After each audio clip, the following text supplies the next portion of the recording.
സങ്കീർത്തനങ്ങൾ 72 അധ്യായം 1 മുതൽ 20 വരെയുള്ള വാക്യങ്ങൾ. ദൈവമേ, രാജാവിന് അങ്ങയുടെ നീതിബോധവും രാജകുമാരന് അങ്ങയുടെ ധർമ്മനിഷ്ഠയും നൽകണമേ. അവൻ അങ്ങയുടെ ജനത്തെ ധർമ്മനിഷ്ഠയോടും അങ്ങയുടെ ദരിദ്രരെ നീതിയോടും കൂടെ ഭരിക്കട്ടെ. നീതിയാൽ പർവ്വതങ്ങളും കുന്നുകളും ജനങ്ങൾക്കു വേണ്ടി ഐശ്വര്യം വിളയിക്കട്ടെ. എളിയവർക്ക് അവൻ നീതി പാലിച്ചു കൊടുക്കട്ടെ. ദരിദ്രർക്ക് മോചനം നൽകട്ടെ. മർദ്ദകരെ തകർക്കുകയും ചെയ്യട്ടെ. സൂര്യചന്ദ്രന്മാരുള്ള കാലം വരെ തലമുറകളോളം അവൻ ജീവിക്കട്ടെ.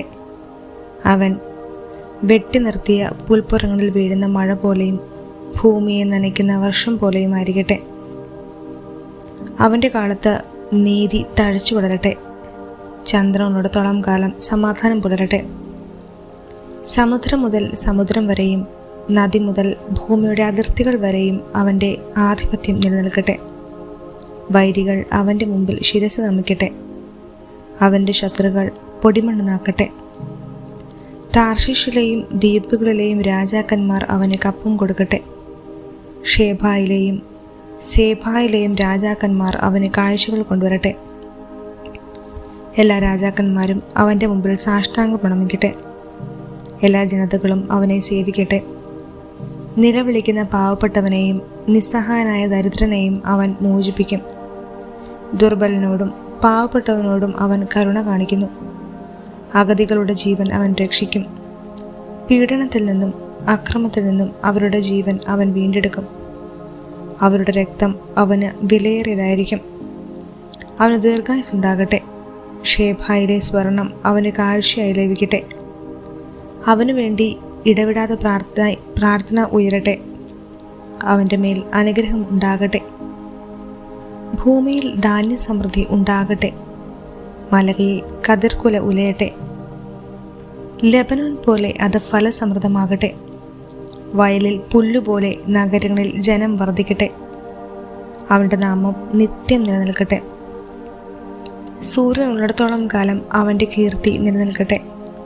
അവനെപ്പോലെ അനുഗ്രഹീതരാകട്ടെ എന്ന് ജനം പരസ്പരം ആശംസിക്കട്ടെ. ജനതകൾ അവനെ അനുഗ്രഹീതനെന്ന് വിളിക്കട്ടെ. ഇസ്രായേലിന്റെ ദൈവമായ കർത്താവ് വാഴ്ത്തപ്പെടട്ടെ. അവിടുന്ന് മാത്രമാണ് അത്ഭുതങ്ങൾ പ്രവർത്തിക്കുന്നത്. അവിടുത്തെ മഹത്വപൂർണമായ നാമം എന്നേക്കും വാഴ്ത്തപ്പെടട്ടെ. അവിടുത്തെ മഹത്വം ഭൂമിയിലെങ്ങും നിറയട്ടെ. ആമേൻ, ആമേൻ. ജസ്സയുടെ പുത്രനായ ദാവീദിന്റെ പ്രാർത്ഥനയുടെ സമാപ്തി. സങ്കീർത്തനങ്ങൾ 73 അധ്യായം 1 മുതൽ 28 വരെയുള്ള വാക്യങ്ങൾ. ദൈവം ഇസ്രായേലിന് നല്ലവനാണ്, നിർമ്മലമായ ഹൃദയമുള്ളവർക്ക് തന്നെ. എൻ്റെ കാലുകൾ ഇടറാൻ ഭാവിച്ചു, എൻ്റെ പാദങ്ങൾ വഴുതാൻ തുടങ്ങി. ദുഷ്ടൻ്റെ ഐശ്വര്യം കണ്ടിട്ട് അഹങ്കാരികളോട് എനിക്ക് അസൂയ തോന്നി. അവർക്ക് തീവ്രവേദനകളില്ല. അവരുടെ ശരീരം തടിച്ചു കൊഴുത്തിരിക്കുന്നു. അവർക്ക് മറ്റുള്ളവരെ പോലെ കഷ്ടതകളില്ല. മറ്റുള്ളവരെ പോലെ അവർ പീഡിതരുമല്ല. ആകയാൽ അവർ അഹങ്കാരം കൊണ്ട് ഹാരമണിയുന്നു. അക്രമം അവർക്ക് അങ്കിയാണ്. മേധസ് മാറ്റിയ അവർ അഹന്തയോടെ വീക്ഷിക്കുന്നു. അവരുടെ ഹൃദയത്തിൽ ഭോഷത്വം കവിഞ്ഞൊഴുകുന്നു. അവർ പരിഹസിക്കുകയും ദുഷ്ടതയോടെ സംസാരിക്കുകയും ചെയ്യുന്നു. പീഡിപ്പിക്കുമെന്ന് അവർ ഗർവോടെ ഭീഷണിപ്പെടുത്തുന്നു. അവരുടെ അധരങ്ങൾ ആകാശത്തിനെതിരെ തിരിയുന്നു. അവരുടെ നാവ് ഭൂമിയിൽ ദൂഷണം പരത്തുന്നു. അതുകൊണ്ട് ജനം അവരെ നോക്കി പ്രശംസിക്കുന്നു. അവരിൽ കുറ്റം കാണുന്നില്ല. ദൈവത്തിന് എങ്ങനെ അറിയാൻ കഴിയും? അത്യുന്നതിന് അറിവുണ്ടോ എന്നവർ ചോദിക്കുന്നു. ഇതാ, ഇവരാണ് ദുഷ്ടർ. അവർ സ്വസ്ഥത അനുഭവിക്കുന്നു. അവരുടെ സമ്പത്ത് വർദ്ധിക്കുന്നു.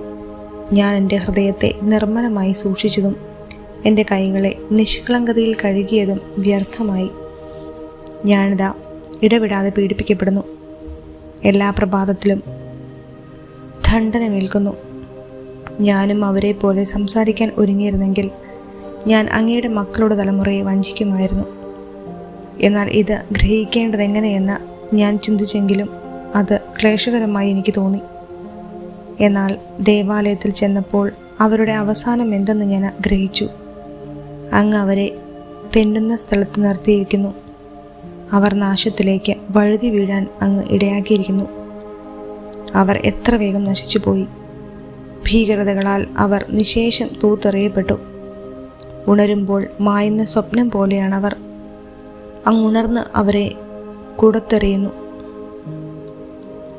എൻ്റെ ആത്മാവിൽ കയ്പ് നിറഞ്ഞപ്പോൾ, എൻ്റെ ഹൃദയത്തിന് മുറിവേറ്റപ്പോൾ ഞാൻ മൂഢനും അജ്ഞനുമായിരുന്നു. അങ്ങയുടെ മുമ്പിൽ ഞാനൊരു മൃഗത്തെ പോലെയായിരുന്നു. എന്നിട്ടും ഞാൻ നിരന്തരം അങ്ങയോടുകൂടെയാണ്. അവിടുന്ന് എൻ്റെ വലത്ത് കൈ ഗ്രഹിച്ചിരിക്കുന്നു. ഉപദേശം തന്ന് അങ്ങ് എന്നെ നയിക്കുന്നു. പിന്നീട് അവിടുന്ന് എന്നെ മഹത്വത്തിലേക്ക് സ്വീകരിക്കും. സ്വർഗത്തിൽ അങ്ങല്ലാതെ ആരാണ് എനിക്കുള്ളത്?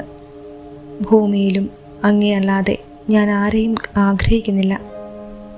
എൻ്റെ ശരീരവും മനസ്സും ക്ഷീണിച്ചു പോയേക്കാം, എന്നാൽ ദൈവമാണ് എൻ്റെ ബലം.